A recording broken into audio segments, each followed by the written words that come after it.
আসসালামু আলাইকুম রহমতুল্লাহি বারাকাতু। সকালে একটা ভিডিও দিছি। তো বিদেশি যারা সেলফি ইউজার, বিদেশি ভাইরা যারা কুয়েত, কাতার, মালয়েশিয়া, স্পেন, যুক্তরাষ্ট্র, ইউএসএ আর কি, মানে এই জাতীয়, বেলজিয়াম, ব্রুনাই, ঠিক আছে, তুর্কি, ইন্ডিয়া, বিভিন্ন জায়গা থেকে ওই দেশের নাম্বার দিয়ে আপনি সেলফি খুলছেন। তো এখানে কিন্তু দুইটা কার্ড আমি ভিডিও দিচ্ছি সকালে। এই যে কার্ডে ক্লিক করে যে দুইটা কার্ড এখানে আমি ক্লিক করলাম, এই যে দুইটা কার্ড, এই দুইটা কার্ড ব্যবহারের কথা বলছিলাম, কিন্তু এই দুইটা কার্ড বন্ধ করে দেওয়া হয়েছে। আমি আজকে দীর্ঘক্ষণ সেলফিনের সাথে কথা বলছি, অনেকক্ষণ খুঁটিনাটি জেনেছি। তো আমি জিজ্ঞাসা করলাম যে এই যে দুইটা কার্ড আপনারা দিচ্ছেন, এটা তো কি আমি ব্যবহার করতে পারবো না? বলে না, এটা আপনি ব্যবহার করতে পারবেন না। তার আমি জিজ্ঞেস করলাম যে এই দুইটা কার্ড দেওয়ার মানে কি? তাহলে সকলে দিছেন, তো এই দুইটা কার্ড দেওয়ার কী মানে?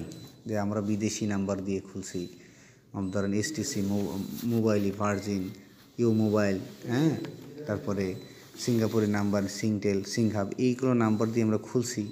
তাহলে এখন আপনাদের এই যে দুইটা কার্ড দিয়েছেন, আমরা কোনো প্রকার ট্রানজ্যাকশন করতে পারবো না। তাহলে এই দুইটা কার্ড দেওয়ার মানে কি? বলে হ্যাঁ, এই দুইটা কার্ড আপনি ব্যবহার করতে পারবেন। আপনি মাস্টার কার্ডটা পাসপোর্ট এন্ডোজ করে ব্যবহার করতে পারবেন। এবার আমি জিজ্ঞেস করলাম, আমি তখন বিদেশে আছি, তো আমি বিদেশে এখন পাসপোর্ট এন্ডোজ করবেন কীভাবে? বলে জি স্যার, আমাদের সিস্টেমটা এমন। তা আমি বলি আপনার সিস্টেম এমন, তাহলে এই দুইটা কার্ড দেওয়ার মানে কি? তো যাই হোক, কথা বেশি বাড়ায়নি। এরপরে জিজ্ঞাসা করছি যে এই নাম্বারগুলো মানে যখন চলবে না তখন কি? তখন ব্রাঞ্চে আসতে হবে, আবারও ব্রাঞ্চে আসতে হবে। এই নাম্বারটা কি, এই যে বিদেশি নাম্বারগুলো, এটি কিন্তু আপনার ভিসার সাথে কানেক্টেড করে তারা ওই কয়েকদিনের জন্য দেয়। এখন তার ভিসার মেয়াদ আছে 2 বছর। এই 2 বছর পরে এই সিমটাও নষ্ট হয়ে যাবে, আর কোনো কাজ হবে না, বা সিমটা রিনিউ করা লাগতে পারে। তো এখন ওই ব্যক্তি যদি রিনিউ না করে, তাহলে তার সেলফিনটা বরবাদ হয়ে যাবে। টাকা যদি থাকে আর কোনো কাজ হবে না, ওটিপি আসবে না, সব বরবাদ। কথাটা ভালো করে বুঝবেন, আমার যারা প্রবাসী ভাইয়েরা যারা আছেন, খুব ঠান্ডা মাথায় কথাটা বুঝবেন যে আপনার এই নাম্বার তো আপনার কী জানি বলে, ওটাকে কী জানি বলে, আল্লাহ ভুলে গেলাম, যে 2 বছর পর পর আপনাদের দেয়, মানে কী বলে, আমেলা, মানে কাজের বারবারই করা লাগে, কত ডলার দিয়ে জানি, কত রিয়াল জানি নেয়, হ্যাঁ, 2 বছর পর পরে রিনিউ করা লাগে। তো এই রিনিউ যদি করতে যান, ওই নাম্বারটা বাদ যদি সময় মতো না করেন, সৌদি আরবে আপনি থাকতে পারবেন, ধরেন থাকতে আসেন, বা অন্য দেশে, মানে মধ্যপ্রাচ্যের বিশেষ করে অন্য দেশের কথা বলা নাই, তো সেই দেশের সিস্টেম অনুযায়ী তো আপনাকে দিবে সিমটা। তো ওই দেশের সিস্টেম অনুযায়ী ওই কয়দিনই চলবে। তো তারপরে আপনি কী করবেন? সুতরাং এই প্রশ্ন অনেক প্রবাসী ভাইয়েরা করছে কি, যে যখন এটা বলছে তখন ঘট করে তারা এটা করছে। যাক, আলহামদুলিল্লাহ, যারা করছে এগুলো বাংলাদেশে এসে পরিবর্তন করে নিলে ভালো হবে, বেস্ট হবে। তো এখন কথা হচ্ছে, আপনারা যত চেষ্টা করে পারেন বাংলাদেশি নাম্বার দিয়ে খুলেন, তাতে কী হবে? সব দিনই ভালো হবে। এইটা যদি ব্লক হয়ে যায়, কোনো সারানোর ক্ষমতা নেই। আপনি কবে দেশে আসবেন আর কবে এই টাকা উঠাবেন? এই দুইটা কার্ড ব্যবহার করার কোনো সিস্টেম নেই অ্যান্ড্রয়েড ছাড়া। তাও ওটিপি সিস্টেম থাকবে না। সুতরাং এতদিন যারা খুলছেন, আর কেউ বিদেশি নাম্বার দিয়ে খুলবেন না।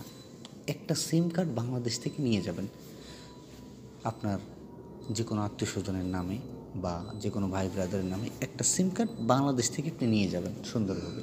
বাস, যদি আপনাদের না থাকে জোগাড় করে ফেলবেন, হ্যাঁ, জোগাড় করে আপনাদের কাছে, বা বাংলাদেশ আপনার ওই বন্ধুবান্ধব ওখান থেকে যারা বাংলাদেশে আসে তাদেরকে বলবেন সিমটা নিয়ে এসো, বা এরকম কিছু যদি একান্ত আপনার প্রয়োজন হয় সেলফিন খুলেন। এছাড়া কেউ সেলফিন খুলেন না।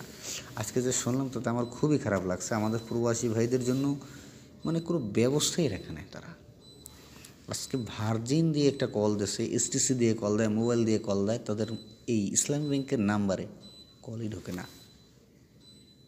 একটা সমস্যা হইতেই পারে ভাই, আপনার একটা সমস্যা হইতেই পারে।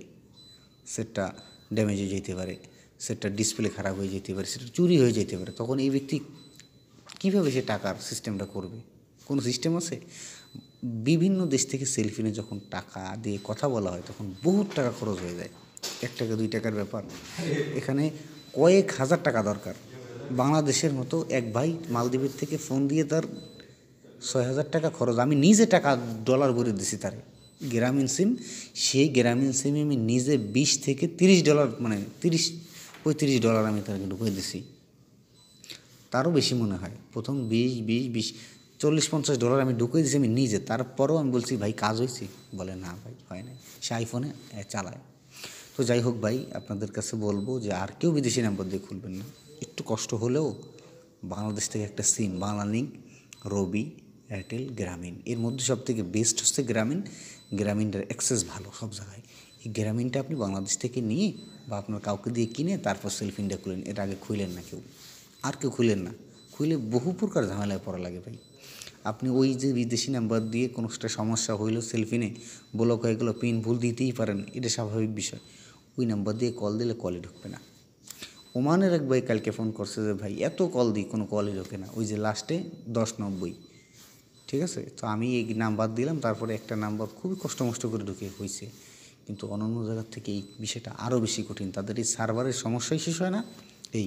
কিন্তু বাংলাদেশি নাম্বার দিয়ে কি ডাইরেক্ট কল যায়, বাংলাদেশে রোমিং করা হইলে ওই নাম্বার দিয়ে কল যায় এবং দ্রুত ঠিক করে দেয়। আর ওই বিদেশি নাম্বার দিয়ে যদি কল দেন, ঠিক তো দূরে থাক, বারবার বলে ব্রাঞ্চে আসেন। এখন প্রশ্ন করা যায় ভাই আমি তো বিদেশে ব্রাঞ্চে যাবো, এই মাত্র এই সামান্য জিনিসের জন্য আমি বিদেশের থেকে এই জায়গায় আসবো? আর ওই সময় যদি টাকাটা ওই মধ্যে থাকে সেলফিনে বা ইসে, আপনারা সেলফিনে বিদেশি নাম্বার দিয়ে যারা খুলছেন তারা সেলফিন চালানো বন্ধ রাখবেন, চালু রাখবেন, সবচেয়ে ভালো বন্ধ রাখা। চালায় কোনো যদি একবার বিপদে পড়েন কোনো সারানের কোনো ব্যবস্থা খুব কম। সুতরাং আপনাদের কাছে আমার অনুরোধ থাকবে, আপনারা বিদেশি নাম্বার খুলবেন না। আজকে আমার শুনে খুবই খারাপ লাগছে যে এই 2টা কার্ড দিচ্ছেন, কেন ব্যবহার করতে পারবো না? বাংলাদেশে যে কোনো জায়গায় অ্যাড মানি করবো আমি ইচ্ছা, হ্যাঁ নগদ অ্যাড মানি করবো, বিদেশে তো নগদ চালানো যায়, নগদ খুলে নেব নাকি?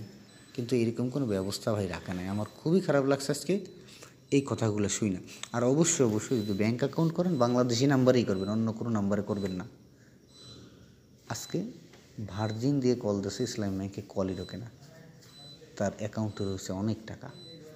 আজকে একজন স্পেন থেকে কল দিয়েছে আমারে, বলে ভাই এখানে সেলফিনে চালানোর ব্যবস্থা আছে, রোমিং করা লাগবে। সে করছে কি টেলিটকে, তার খুলছে টাকা কথা কয় অ্যাকাউন্টে। তো আল্লাহ না করুক, এই লোকটা তো মোটামুটি ভালো কাজ করছে। কিন্তু আপনি যদি বিদেশি নাম্বার দিয়ে ওই নাম্বারই রাখেন, এই নাম্বার তো চিরদিন থাকবে না। বাংলাদেশে একটা নাম্বার চিরদিন থাকবে। কথাটা ঠান্ডা মাথায় বুঝবেন। সকল প্রবাসী ভাইদের জন্য এটা একটা শিক্ষা হয়ে থাকবে। সকল প্রবাসী ভাই এগুলা বাদ দিবেন। আপনি মালয়েশিয়া নাম্বারে খুলছেন, চিরদিন মালয়েশিয়া নাম্বার তো থাকবে না, এই দেশে এসে পরিবর্তন করতেই হবে আপনার। সুতরাং এই অল্প একটু ভালোর আশায় পুরো জিনিসটা নষ্ট করবেন না।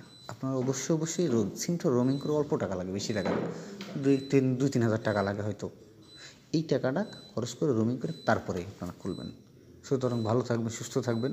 আমার এই কথা যদি আপনাদের ভালো লাগে আপনারা মানবেন, না মানলে আপনাদের ইচ্ছা। তবে আপনাদের ভালোর জন্য কথাটা বলছি।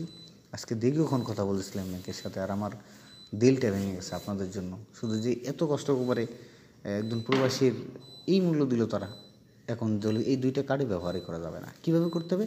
এখান থেকে শুধু আপনি বাংলাদেশে টাকা পাঠাতে পারবেন, এই আর কোনো সার্ভিস এখান থেকে পাবেন না।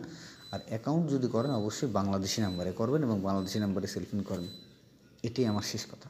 ভালো থাকবেন, সুস্থ থাকবেন। আসসালামু আলাইকুম।